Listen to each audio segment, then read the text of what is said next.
Eh bien, bonjour à tous. Bienvenue pour ce webinaire organisé donc par PhysioAssist et qui va consister en fait à présenter les résultats d'une étude pilote intitulée Faisabilité de l'utilisation de Simeox à domicile chez les patients porteurs de bronchectasie. Une étude donc qui a été conduite l'année dernière, 2021, pendant la pandémie de Covid-19.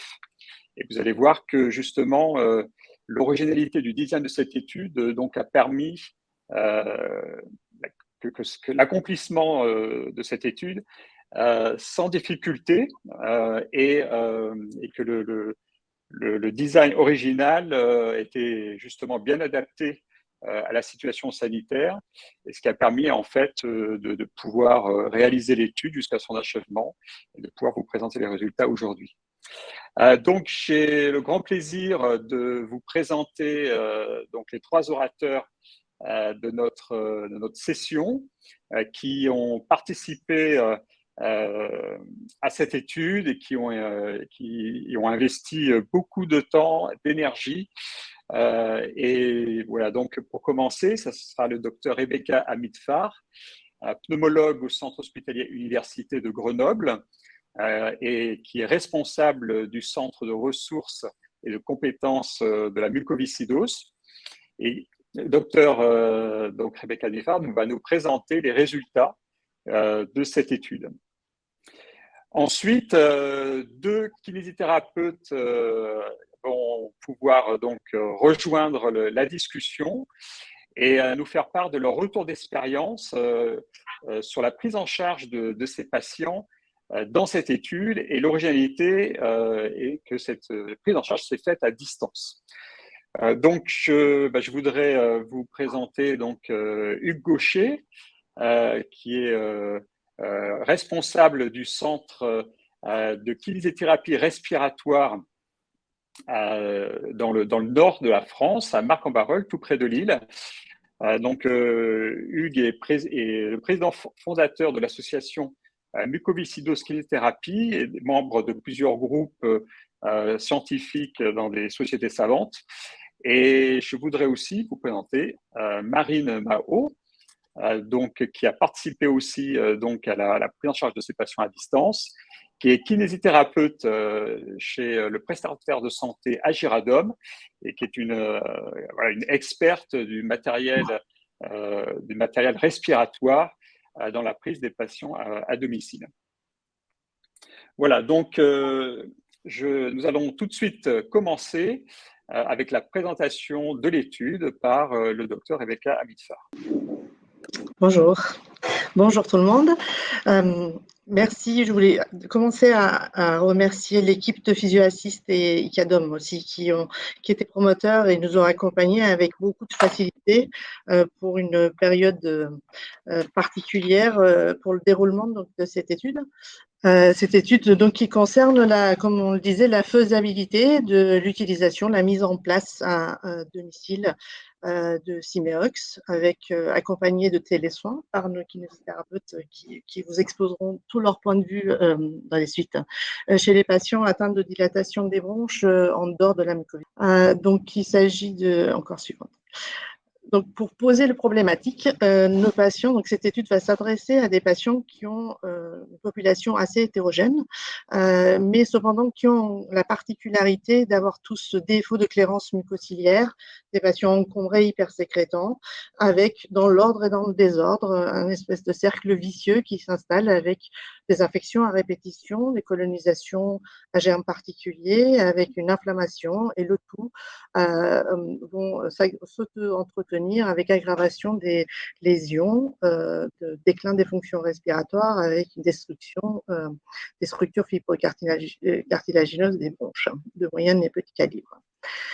Donc, on va se retrouver, donc suivante, avec nos patients plutôt encombré, donc c'est ce qui va être concerné par cette étude, qui, avec ce scanner magnifique qu'on voit sur le côté assez typique, on n'a pas du mal à imaginer l'encombrement de ce patient avec des bronches inflammatoires pleines, même il y a des moments des impactions mucoïdes et des niveaux même, et donc une des armes de la prise en charge thérapeutique est le drainage bronchique avec la kinésithérapie respiratoire, de façon logique recommandée aussi dans les guidelines européennes en 2017 européenne et 2019 les britanniques qui sont à peu près les mêmes. Et pourtant, on voit que c'est difficile d'entretenir, de maintenir un rythme de drainage bronchique à cause de contraintes diverses. Les patients éloignés géographiquement, on verra, c'est des patients d'âge différents, mais qui ont une activité, qui font des études, donc il faut trouver la place, de faire la place pour ce drainage bronchique. Et puis, on a l'offre de soins. Trouver un kiné, c'est pas évident, et un qui est formé sur la prise en charge respiratoire, ça n'a pas de prix, selon les régions surtout, et le tout a été exacerbé par le contexte sanitaire, avec des patients, vous savez, hein, qui ont beaucoup de craintes à aller consulter les lieux où il y a d'autres patients, et des professionnels qui prennent moins de patients avec des mesures sanitaires. Donc cette étude est arrivée avec une idée de design assez avant-gardiste finalement sur ce contexte particulier de Covid qui a l'air de pérenniser et s'installer avec nous. Donc, en pratique, le Simeox, qui est donc la star de cette étude, est donc un outil, on peut dire, thérapeutique qui va envoyer des petites dépressions à fréquence donnée, un signal pneumatique vibratoire pendant la phase expiratoire, qui reste passive, et qui va permettre, en jouant sur la dextroscopie, donc les propriétés du mucus, de le liquéfier et de le rapprocher sur les bronches proximales et favoriser donc le drainage bronchique. Donc, on pourrait imaginer la place de cette technologie innovante sur la prise en charge à domicile de ces patients qui vont avoir des difficultés, quelle que soit la raison, d'accéder à un drainage bronchique efficace et continu. Et donc, l'hypothèse de l'étude était, par le télésoin, donc un télécoaching en gros, former les patients à l'utilisation en autonomie de Simeox, et également entretenir ce renforcement motivationnel pour accompagner les patients à l'utilisation de Simeox et donc améliorer le drainage bronchique dans l'idée. Voilà. Donc l'objectif de cette étude pilote était d'évaluer en pratique la faisabilité des choses. Alors on fait beaucoup de télémédecine, beaucoup de téléchoses, et ça se développe de plus en plus, mais pas trop la kinésithérapie. Et donc c'était déjà un premier pas, formation et utilisation avec un téléaccompagnement à distance des patients, et puis en même temps, le long de l'étude, essayer d'adapter les différentes procédures au fur et à mesure en vue d'un calcul d'effectifs pour une étude de plus grande envergure concernant nos patients porteurs de dilatation des bronches hors mucoviscidose pour l'utilisation, pour démontrer en fait l'utilisation et l'innocuité, l'efficacité de Simeox à domicile chez ces patients. Alors, donc cette étude donc, qui a impliqué 3 centres, c'était multicentrique, Grenoble, Montpellier et Nice, une étude ouverte, donc sans bras contrôle.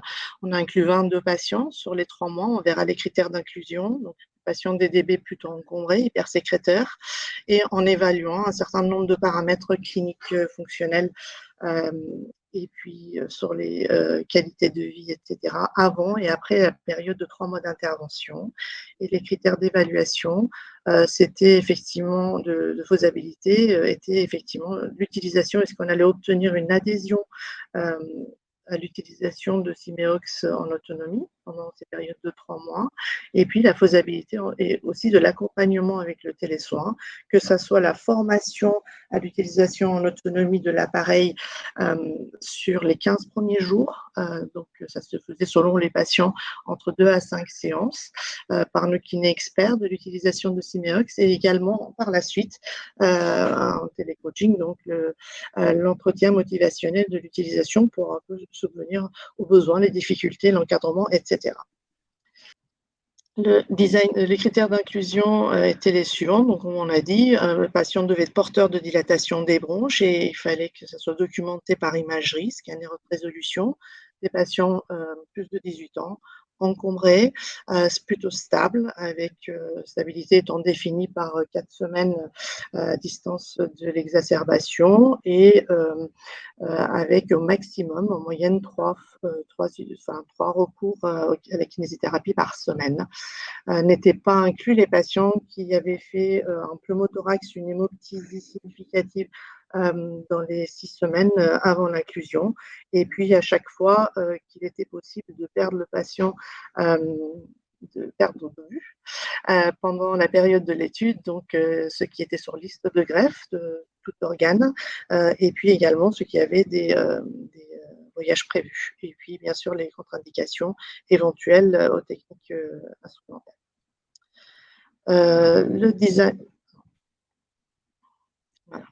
Donc l'objectif et le critère principal de jugement était d'abord, comme c'est une étude de faisabilité, c'était l'adhérence, l'observation thérapeutique, l'adhérence au Cymeox, et ceci était évalué par le pourcentage de patients qui allaient réaliser en moyenne au moins 3 fois par semaine l'utilisation de Cymeox après la période de formation de 15 jours et jusqu'à la fin de la période d'études dans les 3 mois, entre donc 10 semaines. Et ce pourcentage était évalué par soit l'adhésion était auto-rapportée dans les carnets et également télétransmis lors de connexion de la tablette avec l'utilisation de Cymeox. Alors, les critères de jugement secondaire, c'était ce qui était évalué avec l'évolution de l'adhésion. Est-ce que finalement on allait adhérer et maintenir l'utilisation tout au long de l'étude, en dehors de la faisabilité de mise en place, la satisfaction des patients du couple Cymeox et accompagnement télésoins, kinésithérapeute, et puis la faisabilité de ces télésoins pour le drainage bronchique qui est assez innovant sur les pratiques du soin courant. Et tout ça évalué par les diverses questions de qualité de vie, donc le Kolbe qui est spécifique à la bronchectasie, le Saint-Georges, le questionnaire pour la toux et le 4 différents questionnaires pour aborder de différentes façons l'impact sur le quotidien et la santé des patients et bien sûr l'inutilité de l'utilisation de l'appareil. Alors, voici ce qui a été fait dans différents centres. Donc, on profite aussi de remercier les équipes sur place, nos kinés et nos attachés de recherche qui ont pas mal investi également. Donc, en pratique, à J0, donc la visite d'inclusion, les patients avaient une première utilisation, une première présentation de Cymeox, avec également les différentes mesures, les qualités de vie, etc., et les valeurs fonctionnelles. Mise à disposition de l'appareil. Pour ceux qui avaient des difficultés de connexion, il y avait une clé aussi 5G qui était mise à disposition et la tablette. Et puis après, ils repartaient à la maison avec une première période de formation, comme je vous disais, sur les 15 premiers jours, 2 à 5 séances, formation à distance, et un accompagnement téléphonique tous les 10 jours.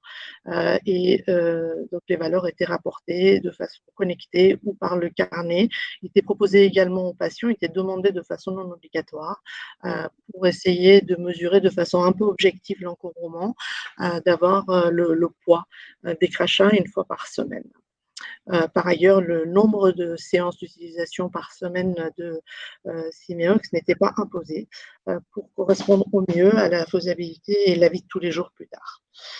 Donc, tout ça s'est déroulé pendant 3 mois. Les résultats sont évalués sur les 10 semaines entre J15 et les 3 mois d'inclusion. Et au total, il y a 22 patients inclus en intention de traiter et un qui est sorti d'études avec un diagnostic a posteriori de mucoviscidose. Et donc, les résultats vont porter sur les 21 patients qui sont évalués, qui ont participé.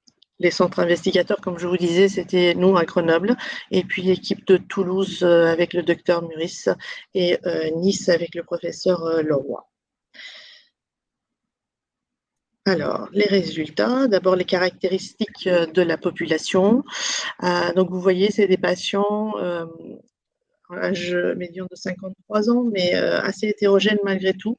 Ça allait de 30 ans à 70 ans. Ça, c'est la particularité de ces dilatations des bronches, en dehors de la mucoviscidose, qui est une population assez homogène avec les mêmes caractéristiques, qui vont avoir des étiologies différentes. Chez nous, là, c'était 33% d'idiopathique, des dyskinésies ciliaires, primitives pour 17%, des post-infectieuses pour 17%, ABPA et encore d'autres étiologies, sachant qu'on avait 22 patients.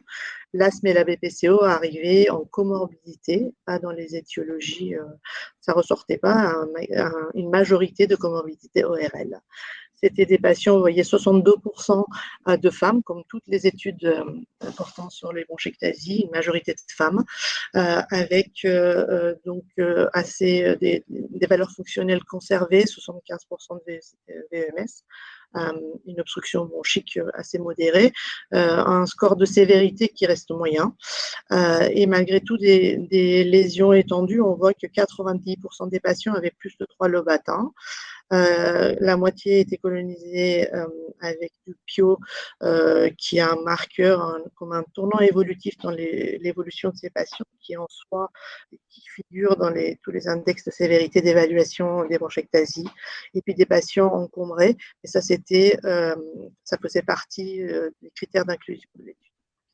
Alors, l'adhésion à l'étude, donc c'est une étude de faisabilité, et je vous rappelle que l'adhésion était, donc l'observance thérapeutique en pratique, était mesurée évaluée par le pourcentage de patients qui faisaient au moins 3 fois par semaine sur les 10 semaines de déroulement de l'étude l'utilisation de Cimeox.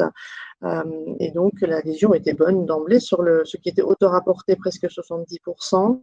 Et quand on utilisait toutes les sources de données, ça veut dire le carnet plus ce qui était télétransmis, on avait donc plus de 81% des patients.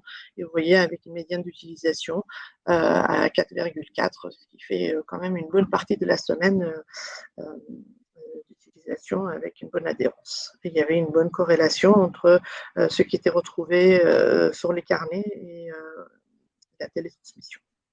Alors, l'évaluation de l'adhésion était bonne, on l'a vu, et ça, c'était la première question, donc on peut dire oui. Et après, est-ce qu'on maintenait le rythme pendant l'étude? Et oui, le rythme était stable, en médiane entre 3 et 5 séances par semaine. Et en gros, ce rythme restait stable tout le long des 10 semaines. Après, on avait regardé s'il y avait des facteurs, des patients qui étaient plus adhérents. On pouvait retrouver des facteurs pour les patients qui allaient moins bien l'utiliser, pour remettre en question, enfin, retrouver des facteurs de difficulté. Il n'y a rien qui est sorti, en tout cas sur ces 22 patients. Il n'y avait pas de profil, contrairement à ce qu'on pouvait penser, social, par exemple. L'activité sportive, moi, j'ai quand même l'impression que les patients sportifs, c'est très sportifs, c'est ceux qui ne faisaient pas forcément beaucoup de kiné, ça ne ressort pas. En tout cas, voilà, il n'y a aucun élément qui est plutôt associé à une bonne observance ou pas.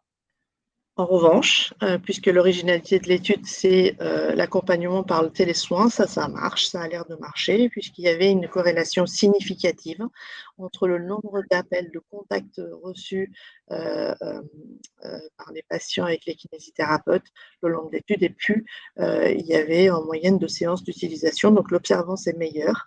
Quand on a un télé-coaching, ça va vers l'efficacité, ça appuie l'efficacité du couple Cimeox télésoin par les kinésithérapeutes. Donc ça, c'est un bon point aussi de faisabilité. Alors, pour évaluer l'encombrement à distance, ça reste assez subjectif. Donc, moi, j'étais assez pessimiste en me disant que ça peut être même une raison pour que les patients refusent de participer à l'étude, de leur demander de peser leur crachat. C'était optionnel. Ils devaient donc faire le collecte une fois par semaine et peser leur crachat. Et bien, si c'est faisable, puisque 17 patients sur 21 l'ont fait, et presque une fois par semaine, 0,7 fois en moyenne par semaine. Il reste stable, le poids médian des crachats reste stable le long des 10 semaines d'évolution et d'utilisation de Cimeox téléaccompagné, sachant que l'adhérence était plutôt bonne, donc plusieurs fois par semaine. Ça reste stable, mais on a quand même tendance qu'en fin d'étude, des échantillons les plus lourds l'étaient moins, et donc peut-être que les patients les plus sécréteurs l'étaient un peu moins en fin d'étude. en fin d'inclusion, de déroulement. Alors, la satisfaction, alors tout ce qui est satisfaction, c'est vraiment très important puisque l'observance thérapeutique n'a jamais été aussi bonne que quand le patient perçoit le bénéfice d'une thérapeutique, quelle qu'elle soit. Et là, donc la satisfaction, c'était une échelle analogique de 0 à 10. Elle est plutôt très bonne. Vous voyez, la médiane à 9 du couple Simeox les soins et 3/4 des patients, plus de 75%, notaient le programme a plus de 8 sur 10. Donc, la satisfaction est bonne aussi. Et ça va, je pense, avec la bonne adhésion au traitement.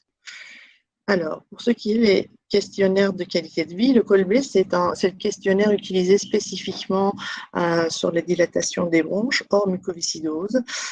Et donc, le score est meilleur quand elle est plus élevée.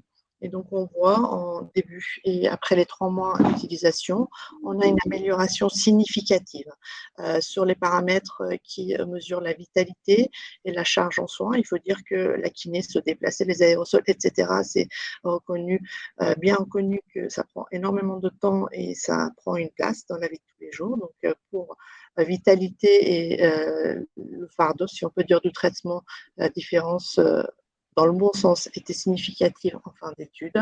On a une tendance, franche tendance à l'amélioration à la limite de significativité sur la perception de la santé et l'impact social. Pour les autres paramètres, notamment sur les symptômes respiratoires, sur ce questionnaire, on n'a pas de différence significative.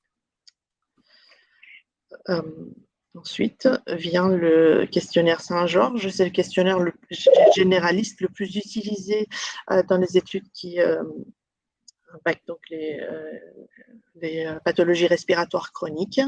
Donc, on est bien d'accord. Le MCID, c'est la modification d'un score pour un questionnaire de qualité de vie, seuil à partir duquel on a un changement clinique significatif. Donc, ce seuil est déterminé à 4 pour le questionnaire de Saint-Georges et on voit, là, cette fois-ci, le score est meilleur. On a une amélioration quand le score diminue et on a donc une amélioration clinique significative parce que, je ne sais pas si vous voyez, mais on a un delta en médiane à 5,8, donc supérieur à 4. Et on a également une amélioration quand on regarde les différents domaines, que ce soit la limitation physique, que ce soit l'impact psychosocial ou les symptômes respiratoires, cette fois-ci au bout de 3 mois d'utilisation de Simeox téléaccompagné.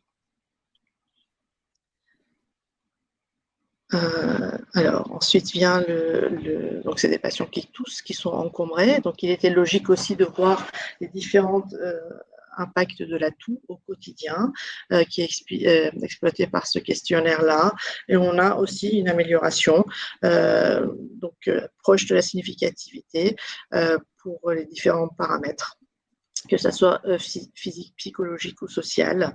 Et là, cette fois-ci, le seuil de modification clinique significative est déterminé à 1,3 pour ce questionnaire. Et donc, on est à 1,4 pour le score total.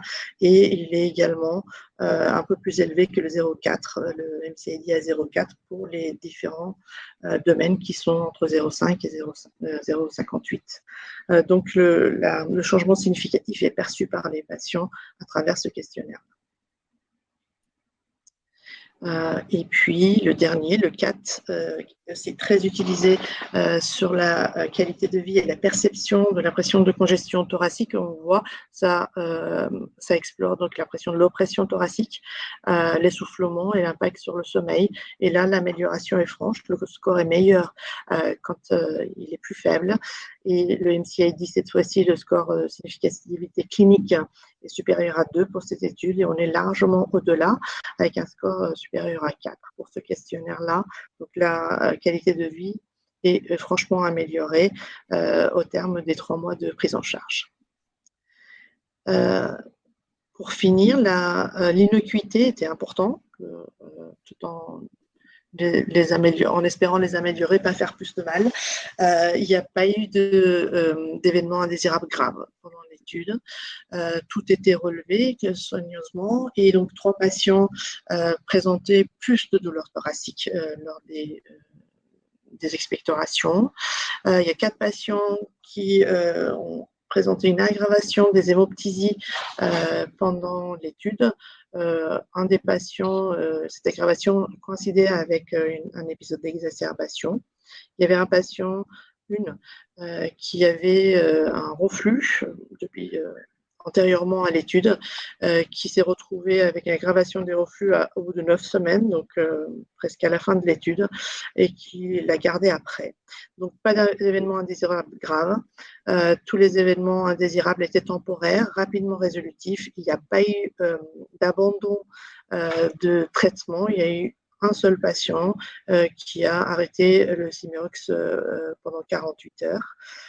Et il y a eu aussi également 4 hospitalisations pendant cette période, mais c'était pour des exacerbations et sans rapport avec l'appareil, sinon ils auraient été traités en événement indésirable. Voilà pour les résultats. Donc on peut dire en conclusion qu'on a répondu aux diverses questions. La faisabilité, c'est oui. L'amélioration de la qualité de vie, il me semble qu'on l'a également. Et la satisfaction de l'utilisation Simeox à domicile. Ça veut dire probablement enlever cette contrainte d'avoir besoin de se mobiliser, accompagné de télésoins. Je ne l'ai peut-être pas dit, ils ne leur était pas demandé de ne pas poursuivre leur kinésithérapie, ils pouvaient poursuivre leur séance habituelle. Donc, un niveau élevé d'adhésion et de satisfaction au système mis en place. La formation à distance est franchement possible, comme ça a été proposé. Et au vu des résultats, on peut espérer et suggérer qu'en améliorant les clairances et la clairance et le drainage bronchique, on pouvait également de là améliorer la qualité de vie et les symptômes respiratoires. Et tout ça, ça sera à démontrer avec une plus grande étude contrôlée, randomisée pour avoir l'efficacité clinique et trouver sa place dans les soins courants à domicile de nos patients. Et merci à tous. Merci beaucoup, docteur Amitsfar, pour cet exposé très clair. Je rappelle à notre auditoire que vous pouvez bien sûr poser vos questions. Vous avez un chat et vous pouvez taper votre question dans le chat et nous aurons le plaisir de répondre à vos questions donc, à la fin donc de ce webinaire. Donc j'invite nos 2 autres orateurs à nous rejoindre pour la discussion. Et voilà, je voudrais poser une question déjà générale à nos orateurs. Avant que cette étude démarre, quel était votre a priori sur la faisabilité et sur le succès de cette étude, parce que c'était quand même un design très original. Alors, il y avait déjà eu quelques petits essais pendant la pandémie de Covid-19 du fait de la limitation de l'accès aux soins et en particulier au cabinet de kinésithérapie. Donc, il y avait déjà eu quelques téléconsultations qui avaient été mises en place avec les patients. Mais là, on parlait vraiment de former les patients aussi sur un appareil. Donc, quel était votre a priori, votre sentiment avant que cette étude démarre? Est-ce que Hugues, tu veux commencer ou tu veux que je commence? Non, Marine, je t'en prie. Okay. D'accord. Alors moi, j'étais dans un état d'esprit, je retiens trois mots pour définir un peu l'état d'esprit dans lequel j'étais. Il y avait de la curiosité, il y avait un peu de réticence et un peu de perplexité aussi. De la curiosité parce que je trouve que l'innovation, c'est ce qui nous pousse à faire évoluer nos pratiques et je suis toujours partante pour des nouvelles expériences dans le domaine du soin. De la réticence parce que, voilà, dans mon idée, je ne souhaite pas que les machines viennent remplacer les mains du kiné. Ça, c'est quelque chose auquel je tiens. Cette réticence, elle a été vite rassurée par le contexte dans lequel s'est posée cette étude. Voilà, il y avait clairement un problème d'accessibilité aux soins, soit de par l'emploi du temps des patients, soit de par la distance géographique, soit de par le contexte de la pandémie. Donc, je me suis dit, pourquoi pas tenter cette expérience. Et là-dessus, un peu de perplexité, je me posais la question de savoir si en distanciel, j'arriverais en fait à éduquer et à conseiller mes patients pour une utilisation optimale du dispositif. Est-ce que j'aurais pas aussi des soucis beaucoup plus techniques sur la gestion de l'outil informatique avec certains patients qui, on l'a vu, hein, il y a une grande disparité d'âge, donc sur des générations plus voilà, des patients de 60, 70 ans, est-ce qu'on n'aurait pas des difficultés à avoir toutes les informations dont on a besoin avec ce distanciel? Voilà, donc c'est voilà l'état d'esprit dans lequel j'étais quand j'ai attaqué cette étude. Et moi, Marine, tu vois, je partage tout à fait ta réponse. Moi, mon a priori était plus lié au fait que j'allais intégrer une étude. Et intégrer une étude, c'est intégrer donc une démarche scientifique. Ça veut dire une certaine forme d'investissement sans investissement personnel, c'est-à-dire un protocole qu'il faut absolument suivre pour qu'il soit reproductible. Et je me demandais comment on allait pouvoir mener à bien cette performance, puisqu'il fallait suivre un protocole dans un temps donné et être finalement extrêmement, essayer d'être le plus pertinent possible en peu de temps, puisqu'on était limité à 30-45 minutes d'intervention. Moi, j'avais déjà l'expérience de par la Covid de cette formation des patients, du moins du contact patient par la visio, quelque chose auquel que j'aurais pas pu imaginer il y a 10 ans, bien évidemment, mais qui finalement, comme toi, m'a beaucoup intéressé parce que ça m'a permis d'imaginer qu'on allait pouvoir accompagner des patients dans le futur encore mieux qu'on ne le fait aujourd'hui, en ayant ce moment privilégié en face à face et pouvoir poursuivre une kinésithérapie respiratoire qui parfois ne peut pas être quotidienne. Donc moi, mon a priori était plutôt là et finalement, j'ai été assez vite rassuré parce que au fil des séances, chaque patient finalement m'a aidé à mieux appréhender ce challenge. Alors pour ma part, j'avais que des je l'attendais parce qu'on a eu un gros retour de bâton après la période de confinement avec des patients qui avaient plus de soins pendant un certain temps et on a vu les dégradations et les choses à rattraper après. Donc ça renforce l'idée que c'est important, le drainage bronchique, parmi d'autres soins, hein, il n'y avait pas que ça qui était arrêté. Donc ça permettait d'avoir peut-être aussi une alternative pour ce genre de période ou ce type de patient. Pour ce qui est remplacer les mains de kiné, ceux qui ne veulent pas faire de la kiné n'en feront pas. Donc ça reste une alternative de plus. Et on a l'appareillage à domicile avec d'autres types de patients, type alpha 300, etc. Et ça ne les empêche pas d'avoir des professionnels qui interviennent. Et par ailleurs, c'est pas actuel, c'est pas nouveau, mais l'ETP, l'éducation thérapeutique, est de plus en plus en avant et vous êtes les mieux placés parce que vous éduquez bien les patients et donc ça va totalement dans le sens de ça, éduquer les patients, être en autonomie, ici mais ou pas d'ailleurs, et aller vers eux, aller chercher ceux qui n'ont pas accès aux soins. Donc moi, j'avais pas d'a priori dans ce sens-là. J'étais un peu inquiète pour les plus âgés dans les DDB avec l'accès à Internet. Finalement, ils s'en sont sortis, je crois. Justement, on a une question par rapport à l'âge des patients, parce que c'est vrai que l'âge moyen voilà, on a des quinquagénaires qui ont été inclus dans l'étude. Est-ce que les patients qui ont été sélectionnés dans l'étude l'ont été justement par rapport à cette appréhension de l'outil à distance, faire une téléconsultation, ou est-ce qu'il y a eu des refus de patients plus âgés pour participer à cette étude, ou est-ce que ça reflète bien la population des patients atteints des DB sécrétants? Alors, pour Grenoble, les seuls patients que je n'ai pas pu inclure, c'était ceux qui partaient, qui avaient des événements prévus. J'ai pas eu de refus d'inclusion. Il y en a même qui m'ont rappelé, l'étude était déjà fermée, ils étaient intéressés.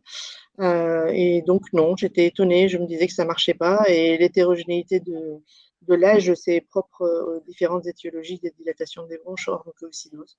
Donc, inattendu, mais pour nous, ça a marché. Je n'ai pas de refus.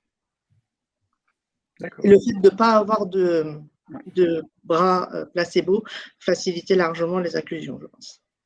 Peut-être. Alors justement, par rapport à la présentation, parce que je vois, j'ai un commentaire. C'est vrai qu'on n'est pas trop entré dans les détails, hein, vu le temps imparti, mais donc les patients en fait se rendaient dans les centres hospitaliers, dans les 3 centres hospitaliers, hein, donc pour réaliser la visite d'inclusion. Et puis le matériel leur a été présenté. Alors c'était fait avec les kinésithérapeutes du centre hospitalier. Et donc, les patients ensuite repartaient avec l'appareil chez eux pour une formation, on va dire, plus approfondie. Et effectivement, on l'a vu que c'était réalisé sur 2 à 5 séances, donc en fonction des patients, hein, ceux qui avaient plus besoin, qui étaient moins à l'aise, pouvaient bénéficier de plus de séances, hein, sur les 2 premières semaines. Est-ce que, d'après votre expérience, justement cette formation à l'utilisation de l'appareil, comment vous avez vécu cela? Parce que vous avez l'habitude de former des patients qui utilisent divers appareils respiratoires. Dans le cadre du drainage bronchique, bien sûr, on sait que c'est important que le kiné puisse avec ses mains, poser les mains sur le thorax des patients pour mieux appréhender si le drainage est efficace, etc. Alors que là, vous étiez effectivement à distance. Comment vous avez vécu cela, former des patients comme cela à distance? Est-ce que vous avez est-ce que certains patients avaient plus de mal que d'autres? Comment ça s'est passé en fait? Marine, tu veux? Non, je te laisse commencer si tu veux pour cette question. Bien, moi j'ai trouvé ça extrêmement excitant parce que finalement ça nous oblige à mettre en exergue nos capacités à analyser et à se concentrer sur une démarche clinique, sur un premier contact visuel avec un patient, ce qu'on a l'habitude de faire. Tous les kinés qui font de la kiné respiratoire le savent bien, ils sont habitués à ce profil de patient. Finalement, peu importe l'âge, ce qui est important, c'est ce qu'ils ressentent, c'est leur pathologie qu'ils vivent et qu'ils connaissent depuis longtemps. Ils sont les experts de leur drainage bronchique. Alors, ils ont des croyances, ils pensent souvent que tousser leur permet d'expectorer, ils partent dans des quintes de toux effroyables, le drainage peut être douloureux. Toutes ces notions-là, je pense qu'en quelques instants, on est en mesure de les analyser, de voir qui est derrière ce patient qu'on va prendre en charge.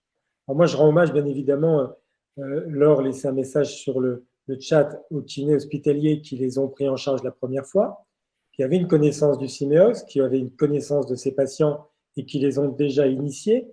Et puis après, on a pris le relais, mais on a pris le relais comme font tous les kinés respiratoires, c'est-à-dire qu'on sait que ces patients-là sont dyspnéiques, on sait qu'ils sont fatigables, on sait qu'ils ont une dose d'anxiété importante, et on sait aussi qu'on peut capter leur attention si on leur parle de leurs problématiques à eux et si on l'a bien analysé.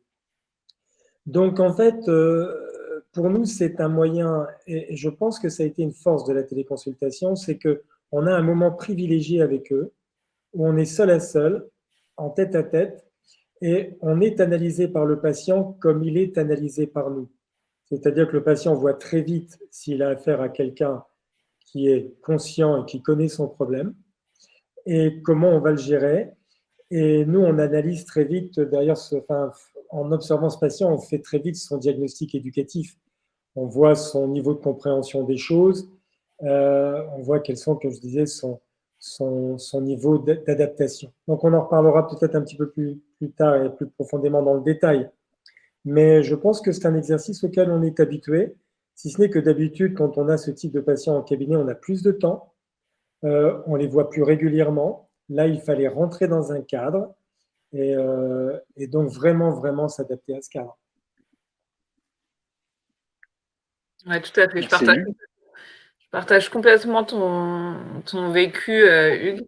Ça nous oblige à nous challenger, à nous à aller chercher des ressources différentes de ce qu'on pourrait faire quand on est physiquement présent avec le patient. Et effectivement, là où je te rejoins complètement, le premier contact qu'on a avec eux, assez rapidement, en fait, en les questionnant, on va se rendre compte de quel passé déjà ils ont eu en termes de drainage bronchique, comment ils ont été éduqués, comment ils ont été formés à cette prise en charge. Et très vite, on va se rendre compte des difficultés qui vont se poser à nous et de ce qu'on va devoir utiliser comme outil pour essayer de contourner ces difficultés. Et moi, là où j'ai eu plus où ça m'a posé le plus de problèmes, c'est des patients où je me suis rendu compte qu'ils avaient une conscience corporelle, je sais pas, peut-être que je l'exprimerai comme ça, une conscience corporelle pas simple. Ils avaient peu en fait de conscience de leur corps, et là il faut trouver des stratagèmes, parce que quand on est physiquement présent avec eux, on va pouvoir avec nos mains passer un certain nombre d'informations, et là c'est pas possible. Donc il faut trouver des stratégies annexes.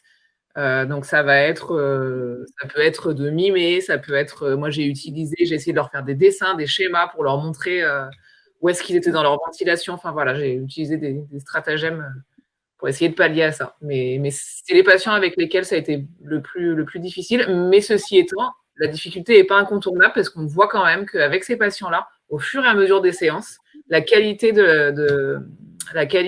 retour là qu'on a sur la tablette, on voit que la qualité des séances est meilleure en meilleure, donc on y arrive quand même. Alors, on a vu justement que dans l'étude, il fallait en moyenne à peu près trois séances de formation à distance, hein, pour que le patient puisse voilà, se sentir à l'aise et puisse utiliser l'appareil correctement. Est-ce que vous êtes retrouvé dans des cas où vous êtes retrouvé dans des impasses, c'est-à-dire que le patient à distance vraiment avait énormément de difficultés, et que là, il était vraiment nécessaire de le voir vraiment en présentiel? Vous avez rencontré des situations comme celle-ci, où vous avez pu, pour chaque patient, arriver à vraiment à les former de manière efficace pendant cette période de mise en place? Marine? Écoute, pour mon cas, non, je me suis jamais retrouvée dans une impasse. Il a pu arriver qu'au bout de peut-être la troisième séance, je sois très perplexe et je me dise, ouf, bon, où est-ce qu'on va? Et puis en fait, il y a un déclic qui se produit. Est-ce que c'est à force aussi d'utilisation? Je pense que oui, nos conseils, ou après il y a réadaptation aussi de ce qu'on va pouvoir leur proposer. Mais au final, voilà, toujours sorti de l'impasse. J'ai pas rencontré de difficulté qui a perduré dans le temps. C'est vrai qu'on a eu de la chance. En fait, on était 4, hein, finalement. Il y avait Sophie Jacques également, il y avait Raphaël, qui tous 4 à des âges différents, mais avec des expériences différentes. Je crois qu'on est aidé dans notre pratique par notre expérience de ce type de patient. Certains patients, on peut se permettre dès le début d'espacer les séances. Si on en a que 3, on peut se dire finalement on va le revoir dans 2 ou 3 jours. Et d'autres patients, on comprend vite que c'est pas un coaching, mais cette éducation, il faut qu'elle soit quotidienne. C'est-à-dire que les 3 premières séances doivent être extrêmement rapprochées, avec peut-être un programme d'utilisation dans la journée, et y aller step by step. Pour moi, ce qui a été un petit peu difficile, ça a été pour ces patients qui toussent énormément, le contrôle de la toux. Ça a été de leur faire comprendre qu'on peut finalement se drainer sans s'épuiser, se drainer sans partir dans des quintes de toux, sans violenter sa bronche. Et donc, leur faire vivre dès la première séance, et c'est peut-être ça le plus difficile, une expérience positive. Alors, l'expérience positive, c'est être capable effectivement de se connecter à un outil qu'ils ont compris, parce que ça leur a été expliqué à l'hôpital, qui va déstructurer leur mucus, donc qui va être une aide une nouvelle aide à leur désencombrement, ce qu'ils attendent tous finalement et ce qui a peut-être permis d'accroître leur adhésion parce que finalement tous ces patients-là attendent depuis longtemps qu'on les aide à se désencombrer. Et donc la connexion qui se fait avec un appareil qui va leur permettre finalement de se drainer sans se fatiguer et presque en toute relaxation. Alors que ce sont des patients qui ont plutôt tendance à forcer sur leur toux. Donc, quand on a analysé à la première séance la façon dont le patient était capable déjà de prendre de l'air et de soupirer et de se mettre en connexion avec l'appareil, eh bien, c'est peut-être lui qui va nous induire la façon dont on va gérer les suivantes. Et voilà. Donc, dans les grandes lignes, je pense que tout ça, c'est des choses qu'on connaît bien, mais cette expertise, elle nous a permis effectivement d'accroître notre acuité là-dessus. Très bien. On a vu effectivement que le suivi, hein, le télésoin qui était effectué, on va dire à peu près tous les 10-15 jours, hein, lors du suivi des patients, on a vu dans les résultats que c'était quand même corrélé à l'adhérence. Ça, c'est vraiment un résultat vraiment très, très important. C'est le seul facteur qu'on a pu trouver en lien avec l'adhérence. Est-ce que c'est pour vous, est-ce que c'est quelque chose qu'auparavant vous aurez pensé qui n'était pas forcément nécessaire d'appeler les patients, de mettre en place un télésuivi avec les patients au cours du temps? Quel intérêt de ces suivis pour renforcement motivationnel en avez-vous tiré dans cette étude? Parce que c'est aussi là une originalité de mettre en place un télésoin au cours du suivi des patients traités dans leur domicile. Tu permets, Marine, que je réponde avant toi? Vas-y. Oui, parce que ça me parle. Quand tu me parles de ça, Laurent, je me dis que ce qui a contribué à l'adhésion, c'est aussi le fait qu'en téléconsultation, on peut prendre un rendez-vous à l'heure qui nous arrange. Donc, c'est s'adapter à l'emploi du temps d'un patient qui travaille, ce qui n'est pas toujours simple en cabinet, finalement, quand il faut l'intégrer dans un planning, et surtout par rapport à son activité.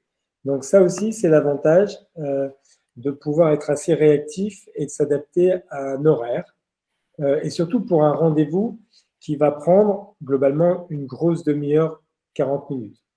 Et l'idée du rendez-vous, c'est aussi une façon d'avoir rendez-vous avec soi, de prendre du temps pour soi.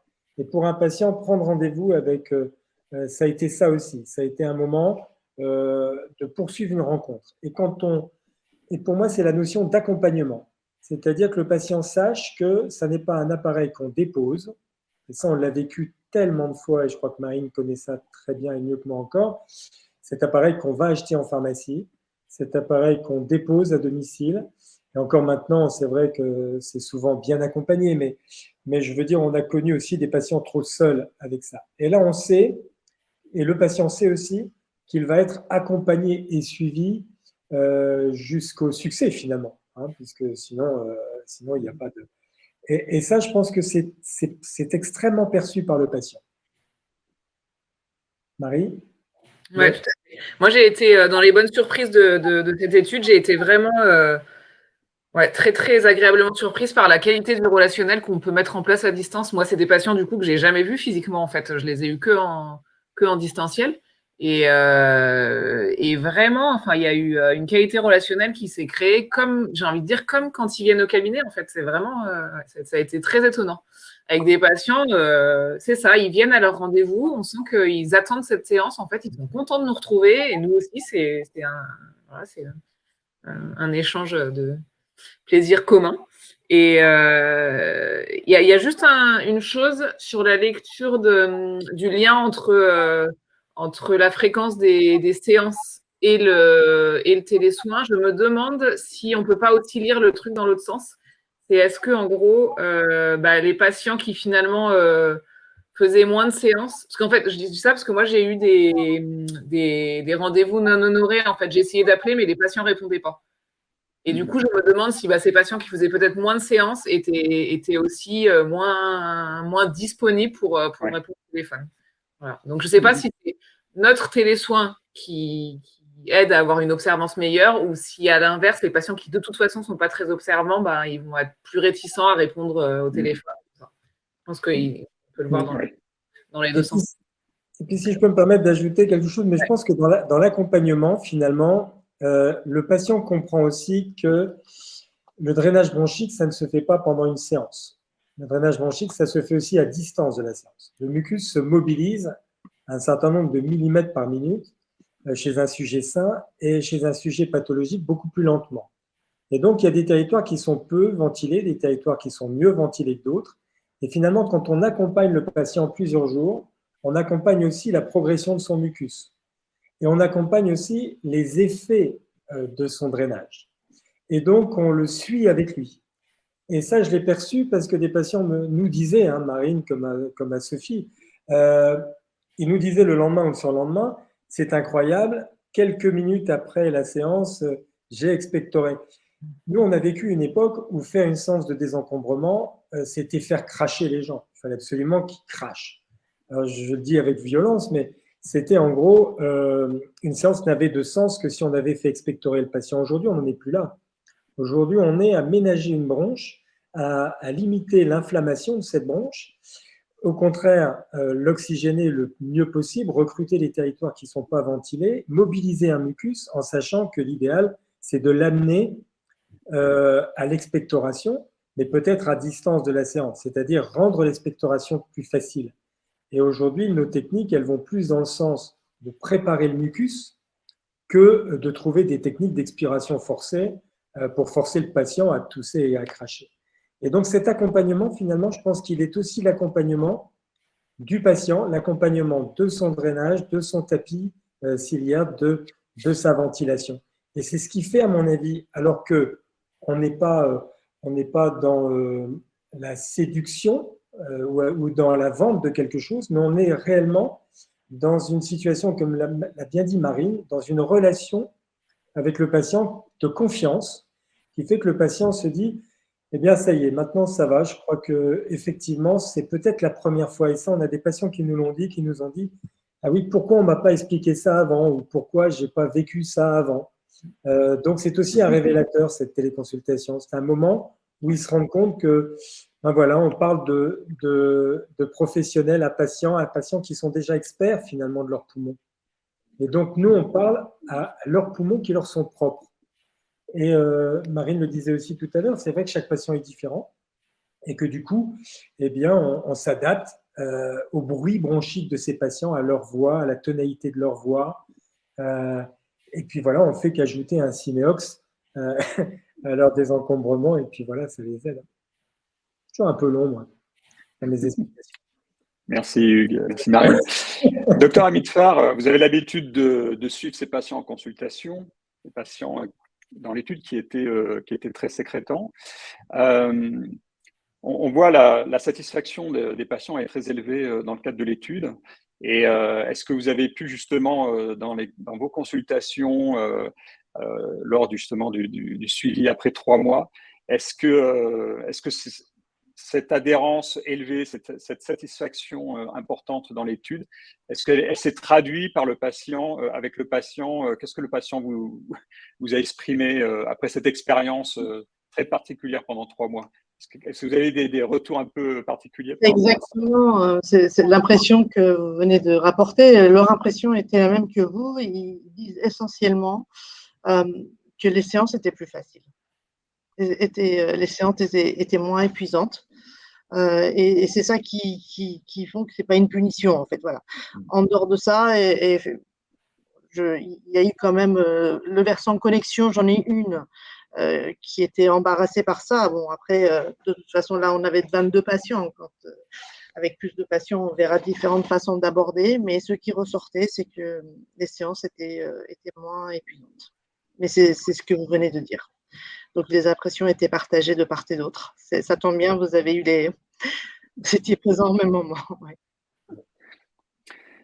Est-ce que vous utilisiez des réglages spécifiques pour le CIMEOX pour ces formations à distance, ou est-ce que vous utilisez les mêmes critères que vous auriez pratiqués en présentiel, ou est-ce que vous adaptiez les réglages du CIMEOX pour pouvoir faire ce télésoin? C'est une question. J'ai une question. À quelle puissance commencez-vous le CIMEOX? Donc, est-ce que vous avez fait différemment que vous faisiez en présentiel, ou est-ce que vous avez Je fait… vais répondre là-dessus parce que j'ai beaucoup moins d'expérience. J'ai vu, moi, quelques patients en présentiel pour un autre protocole, dans la mucoviscidose. J'ai beaucoup moins d'expérience que toi, donc j'ai pas eu le sentiment, moi, de mon côté, d'adapter particulièrement au télésoin, mais je te laisse répondre là-dessus. Dans la consultation, en fait, il y a un moment qui est très privilégié, qui est les 3 premières minutes où on se présente rapidement et où on demande au patient, lui, de se présenter. Et quand il se présente, il nous parle aussi de son histoire et on entend les bruits bronchiques, on voit comment se comporte sa pompe respiratoire, on voit sa position, sa posture, on comprend son attitude, on voit les difficultés qu'il peut avoir à s'exprimer, la tonalité de sa voix, etc.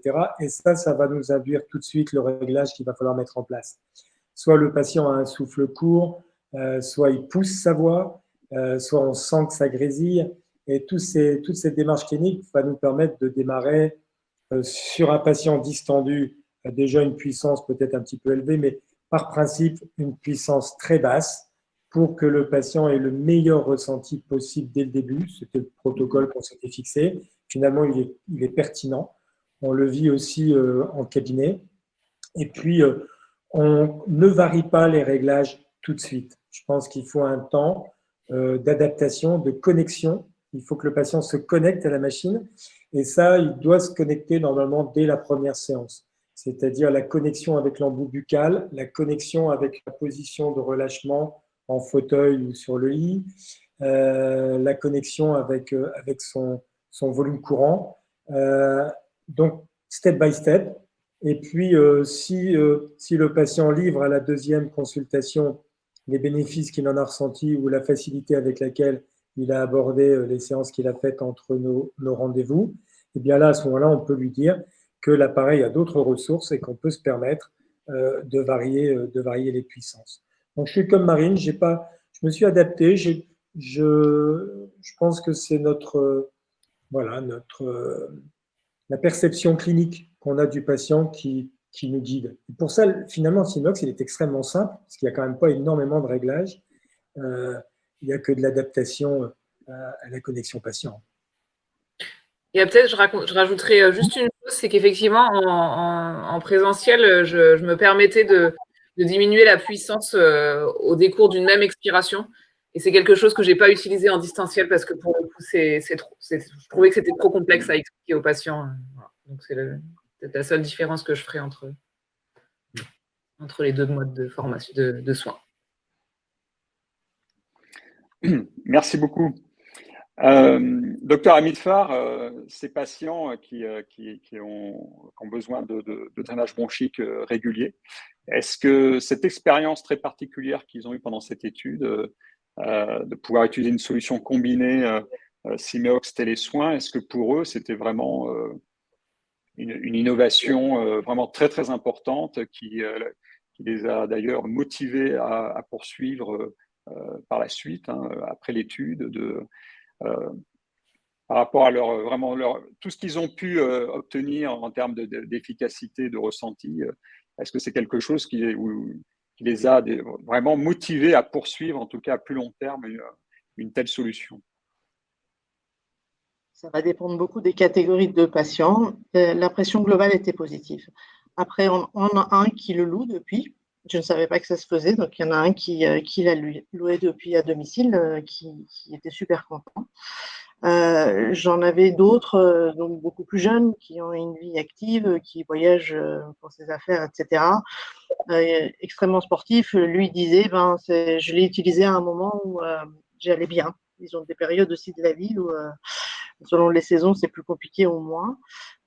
Et que l'impression globale était positive, mais c'est arrivé à un moment où ça allait bien. Donc, après, sur mon impression, c'est que le gros avantage, d'abord, c'est de montrer que ça marche et que ça a une vraie efficacité, mais que d'avoir déjà montré cette innovation, le fait de pouvoir téléaccompagner les patients, c'est de trouver encore une alternative. Parce que sur une population extrêmement hétérogène, qui ont des vies différentes, des difficultés différentes, leur façon aussi d'éviction, c'est aussi, il y a des gens qui veulent absolument éviter, qui loupent tous leurs rendez-vous, etc. Donc je dirais que ça sera à terme, à mes yeux, un moyen de plus sur un éventail de choses à proposer. Il y aura des patients à qui ça ne conviendra pas et d'autres qui en bénéficieront énormément, probablement. Donc, c'est un outil de plus qui m'a l'air, mon impression comme ça, c'est franchement positif entre patients mucos, ceux qui vont au cabinet et celle de l'étude. Après, sur plus long terme, il faut voir, mais je pense que vraiment l'avantage, c'est de trouver quelque chose de plus pour aller chercher encore une catégorie de patients qui, pour quelle que soit la raison, n'adhéraient pas aux thérapeutiques actuellement présentes. Merci beaucoup. Bien, nous arrivons au terme de ce webinaire. Je voudrais vous remercier très, très sincèrement pour votre implication dans cette étude, ainsi que tous les investigateurs, les kinésithérapeutes, les ateliers de recherche clinique qui ont pu mener une étude qui était un véritable défi, en plus pendant la pandémie de Covid-19, mais le fait que justement l'originalité était de pouvoir aider les patients à distance, elle a pu se réaliser malgré le contexte sanitaire qui était très compliqué. Et donc, merci beaucoup. C'est vrai que ce télésoin va s'inscrire dans l'avenir, hein, comme quelque chose de vraiment qui va passer, qui va être vraiment dans la pratique clinique courante. Et ça, c'est vraiment un plus, effectivement, pour la prise en charge des patients. Et donc, on est voilà, très heureux que ces résultats aient pu confirmer la faisabilité de la prise en charge de ces patients à distance pour un drainage bronchique avec télésoin. Donc, merci beaucoup encore et merci à notre auditoire. Et voilà, je vous remercie et puis je vous souhaite une bonne continuation et à très bientôt pour d'autres événements. Et nous espérons que cette étude nous permettra aussi de réaliser un projet encore plus ambitieux, à plus grande échelle, pour confirmer effectivement l'efficacité de cette solution chez les patients avec dilatation de bronches. Merci beaucoup. Merci à tout le monde. Merci. Merci. Merci. À bientôt.